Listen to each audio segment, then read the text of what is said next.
Ritika, what's it like on the ground? Yeah, it's actually quite a vibe here, Taylor. It seems pretty busy.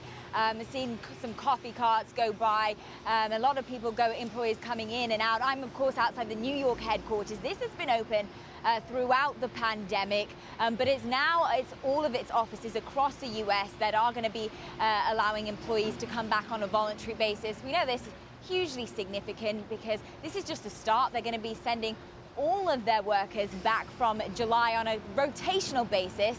And this is the first major bank actually having a mandate to bring all of the workers back. So all of the other banks are going to be eyeing this very closely.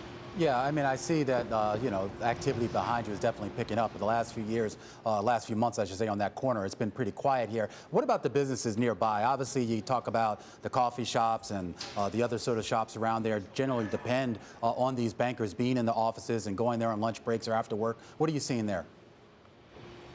For sure. I mean, it's been busy. I feel like I'm finally seeing some more signs of life because, as you said, this stretches way beyond just the banks getting their workers into the office, but it's the local businesses, the coffee shops, the local restaurants. They all are relying on these bankers coming out during their coffee breaks to provide them business.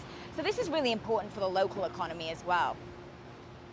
Of course, the ripple effects are being felt. All the other banks are paying close attention. What, though, about the strategy of JPMorgan and how we've been calling on people to come back to the office previously, and it's only now that it's managing to work out, right? Yeah, it's interesting because last September of 2020, he did try to get the traders back, some of the research analysts. They'd been working at home for about 6 months then, but that didn't work out so well because one of the equity traders actually got COVID and then that desk had to be sent back home. But this is a different scenario now. We have more than 200 million doses of the vaccine administered here in the US.